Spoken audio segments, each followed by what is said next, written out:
नमस्कार, मैं हूं आपके साथ अनुष्का और आप देख रहे हैं न्यूज समाचार जनता की आवाज। आइए रुख करते हैं आज की खास खबरों की ओर।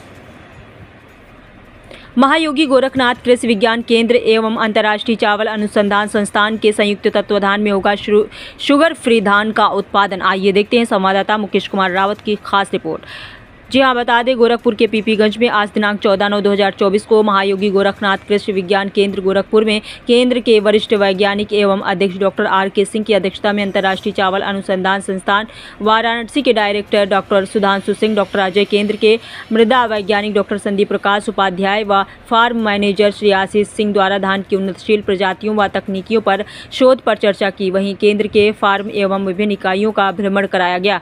बैठक में केंद्र के फार्म पर काला नमक धान की विभिन्न प्रजातियों के फसल संग्रहालय एवं प्राकृतिक गृह वाटिका में लगी सब्जियों का विभिन्न पत्रकारों के साथ भ्रमण किया गया। प्रेस वार्ता की गई जिसमें डॉक्टर सुधांशु जी द्वारा बताया गया कि भविष्य में किसानों को धान की उन्नतशील शुगर फ्री बायो फोर्टिफाइड प्रजातियों की मिनी किट किसानों को प्रदर्शन के रूप में दी जाएगी। जलवायु परिवर्तन के सापेक्ष तनाव रोधी धान की प्रजातियां का आकलन हेतु प्रदर्शन का भ्रमण कर इसके बारे में बताया। साथ ही बता दें केंद्र के वरिष्ठ वैज्ञानिक एवं अध्यक्ष डॉक्टर आर.के. सिंह ने प्रेस वार्ता में बताया कि काला नमक धान का बड़े पैमाने पर बीज उत्पादन किया जाएगा। वहीं केंद्र पर विभिन्न दूरी पर धान की रोपाई व सिंचाई पर भी परीक्षण फार्म पर लगे हैं। डॉक्टर अजय द्वारा बताया गया कि धान की सीधी बुआई व प्रदर्शन अच्छा है। ये जलवायु अनुकूल तकनीकी है। डॉक्टर संदीप उपाध्याय द्वारा काला नमक धान की विभिन्न प्रजातियों का प्राकृतिक खेती द्वारा लगे परीक्षण का भ्रमण भी कराया गया।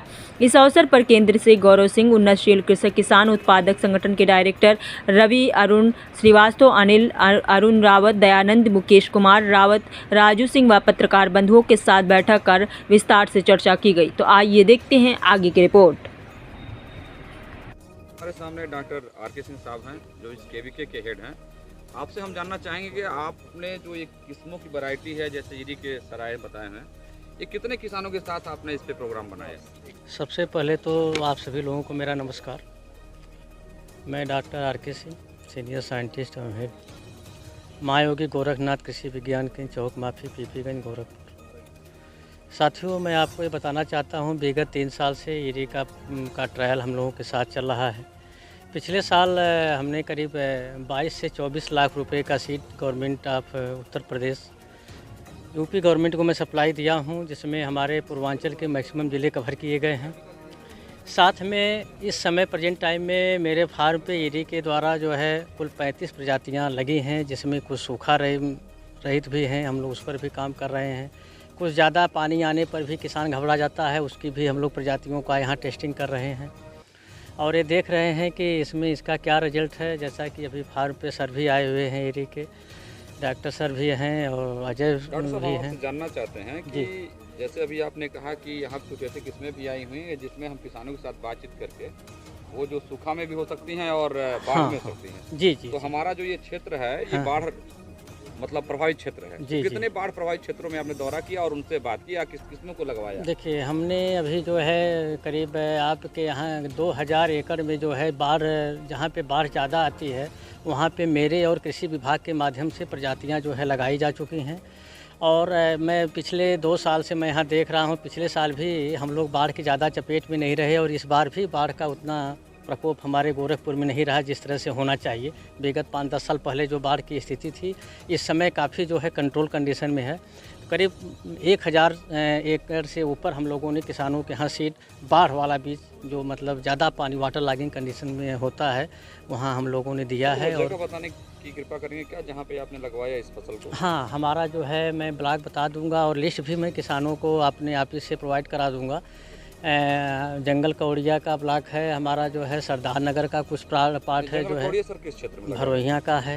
जंगल कौड़िया का तो अपने जो प्रमुख जी हैं, प्रमुख जी के माध्यम से और एफपीओ है इनकी जो है कृष्ण कुमार जी हैं बराबर, हाँ, उनके माध्यम से हम लोग वो लोग जुड़े हैं हम लोगों के यहाँ से। और कुछ एफपीओ में भी हम लोग अपना डेमो दिए हैं और मैक्सिमम सीड का जो डिमांस्ट्रेशन हुआ है वो कृषि विभाग के द्वारा हुआ है। हमारे यहाँ से तो ज़्यादा नहीं हुआ है, कम से कम 15 से 20 एकड़ का ही हुआ है जितना हम लोगों के अलाटेड होता है टारगेट, बाकी कृषि विभाग से होता है। देखिए, रोग और उस पर तो खैर मैं जानकारी दे दूंगा, उसकी कीड़े जो इस समय कीड़े और जो रोग इस समय लग रहे हैं पहले मैं किस्मों पे बात कर लेते हैं जो बहुत ही मेरे हिसाब से बहुत ही महत्वपूर्ण होगा। यहाँ स्पेशली इस इलाके में आप देख रहे होंगे हमने कुछ विशेष किस्में लगाई हैं और कुछ विशेष विधि से धान की खेती भी की जा रही है। ये सामने जो आपको खेत दिख रहा है जिसको कि DSR या धान की सीधी बुआई बोलते हैं, ये आने वाले समय में नॉर्मली आप जानते होंगे कि किसान रुपाई करता है, रुपाई से मुख्य खेत में अपनी वो लेके जाता है। लागत बढ़ने के कारण और मज़दूरों की कमी के कारण, क्योंकि आपके पास रुपाई का समय बहुत कम होता है और जो सारे मज़दूर हैं उसी में रुपाई करना चाहते हैं, तो आने वाले समय में पूरी दुनिया में अब धान धीरे धीरे सीधी बुआई की तरफ जा रहा है और जो लाइन से मशीन के द्वारा बुआई होती है, इसमें 10 से 15 हज़ार प्रति हेक्टेयर कम लागत आती है। और सबसे बड़ी समस्या जो इस समय क्लाइमेट चेंज के कारण मीथेन उत्सर्जन की आई है, और आप सभी इसको जानते होंगे कि मीथेन उत्सर्जन से वायुमंडल में छेद हो रहा है और हमारा तो जीवन खतरे में ही है और हमारे आने वाली पीढ़ियों के लिए तो अस्तित्व का ही संकट होने जा रहा है। धान की जो नॉर्मल जो हम धान लगाते हैं जिसमें कि पानी भर के और पडलिंग करके धान लगाते हैं, उसमें बहुत ही ज़्यादा मीथेन का उत्सर्जन होता है और इस तरह से धान दुनिया का तीसरा सबसे बड़ा मीथेन उत्सर्जन का कारण बनता है धान की खेती। इसलिए ये बहुत ही ज़रूरी हो गया है कि इस धान की खेती को ऐसा किया जाए, इस तरीके से किया जाए कि मीथेन का उत्पादन उसमें बहुत ही कम हो सके। उसके लिए डायरेक्ट सीडेड हम लेके आए हैं और आप ये देख रहे होंगे कि ये फसल भी लगभग उतनी ही अच्छी है जितनी कि आप ट्रांसप्लांटिंग से इसको करते हैं, जबकि इसमें मीथेन का उत्सर्जन 1/3 हो जाता है। उतना ही आप उत्पादन लीजिए और बहुत ही कम मीथेन उत्सर्जन के साथ। मुझे याद है मैं जब 1.5 साल पहले आया था, माननीय योगी जी से मिला था, तो उन्होंने पहला संदेश मुझे यही दिया था कि सुधांशु ईरी को आप बोलिए कि ऐसी तकनीक लाएं इस इलाके में जिससे कि क्लाइमेट चेंज से लड़ा जा सके और जलवायु परिवर्तन का उचित मुकाबला किया जा सके। उसके लिए इस तरह की विधियाँ हम यहाँ पर लेके आए हैं। किस्में लेके आए हैं सूखे से, बाढ़ से लड़ सके, और ये हमारे इस पूरे इलाके का अभिशाप रहा है कि यहाँ सूखा और बाढ़ बहुत ही मुख्य समस्या रही है। तो सूखा रोधी किस्में, बाढ़ रोधी किस्में, और कई बार ऐसा होता है किसान के साथ कि एक ही साल में बाढ़ और सूखा दोनों आता है। उसके लिए भी हम अब नई ऐसी किस्में विकसित कर चुके हैं और यहाँ खेत में ले आए हैं जिसमें कि बाढ़ और सूखा दोनों से लड़ने की एक ही किस्म क्षमता है, ताकि बाढ़ भी आ जाए तो उससे भी लड़ सके और सूखे से भी लड़ सके। उस तरह की किस्में भी हम इसमें हैं जो प्रदर्शन में हमने कर रखी है। इसके अलावा आप एक किस्मों पे जस्ट लास्ट और बोलना चाहूँगा कि देखिए, एक ज़माना था जब हमारे पास पर्याप्त मात्रा में अन्न उत्पादन नहीं होता था। उस समय ईरी मनीला में स्वामीनाथन जी के नेतृत्व में हमने लड़ाई लड़ी, नई नई किस्में आई जो कि ICR और यूनिवर्सिटी के माध्यम से साथ काम करके रिलीज हुई और इतना अन्न उत्पादन हुआ कि हम भुखमरी से निकल सके।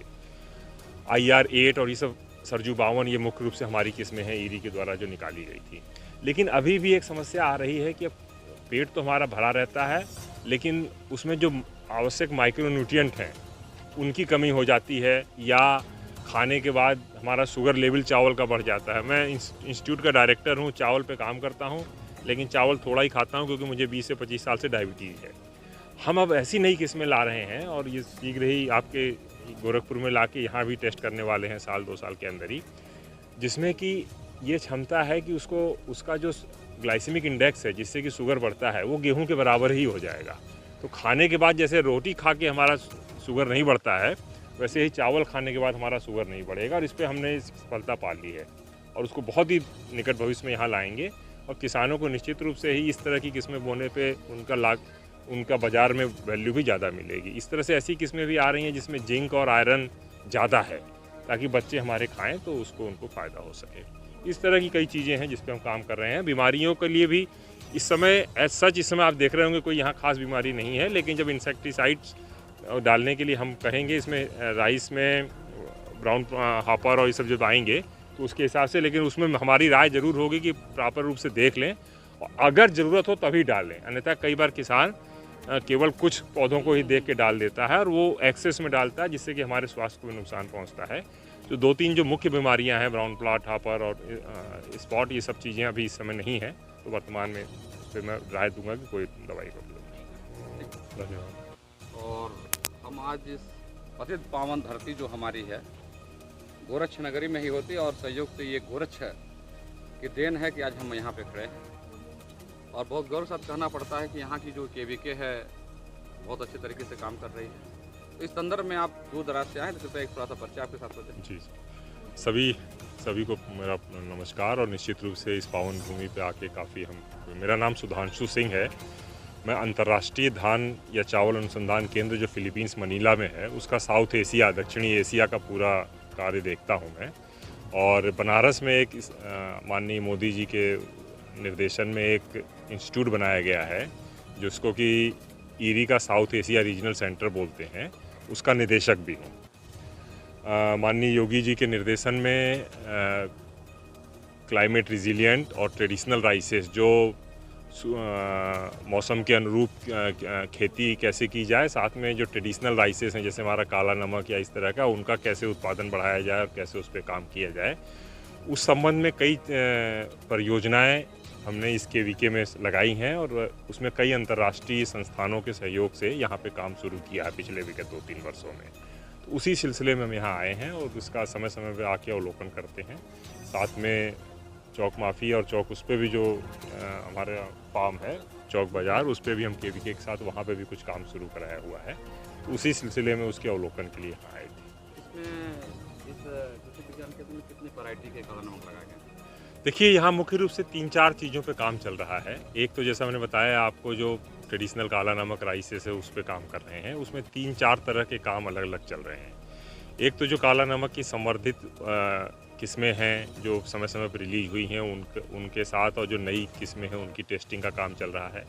एक काला नमक पे हमने काफ़ी कुछ 70-80 तरह के एक्सेशंस उनके खेतों से, किसानों के खेतों से लेके आए, और जो हमारी गुणवत्ता जांचने की जो विश्व की सबसे अच्छी लैबों में एक लैब बनारस में हमने बनाई है, उसमें उसका रिगरस एनालिसिस करके उस 70 तरह का में से हम कम करते करते लगभग 8 ऐसी किस्में हमने ऐसी तरह की एक्सेशन छांटे हैं जिसमें कि वो गुणवत्ता हम कह सकते हैं उसी स्तर की है जो आज से 2,500-3 हज़ार साल पहले भगवान बुद्ध ने अपने डिस्पिल को दिया था और कहा था कि ये काला नमक तुम्हारे जीवन में महक लाएगा हज़ारों साल तक। उस तरह की ही गुणवत्ता है, उसको सुनिश्चित करते हुए वो उसको हमने जांचा और उसको भी यहाँ पे लगा के हम टेस्ट कर रहे हैं कि उसमें से इस इलाके के लिए उन 10 में से कौन सी सबसे अच्छी आएगी, क्योंकि इलाके और जगह के हिसाब से भी किस्मों का वो बदलता रहता है। तो उस पर आगे काम कर रहे हैं और नरेंद्र देव यूनिवर्सिटी के साथ निश्चित रूप से हम आने वाले 1-2 सालों में उसको रिलीज करके किसानों तक ले आएंगे।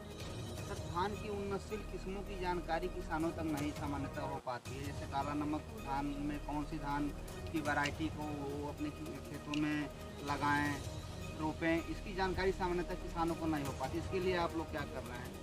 देखिए, विशेष रूप से हमारा काम रिसर्च फोकस्ड है और ये बहुत ही छोटा इंस्टीट्यूट है जो कि मूल रूप से इनोवेशंस और रिसर्च पे ध्यान देता है। परंतु KVK के साथ हमारे जुड़ने का लक्ष्य यही था कि जो चीज़ें हम लैब में इनोवेट कर रहे हैं उसको हम कोशिश करें कि कहाँ ज़्यादा से ज़्यादा किसानों तक पहुँचाया जाए, और KVK और के साथ जुड़ने का मुख्य लक्ष्य यही था।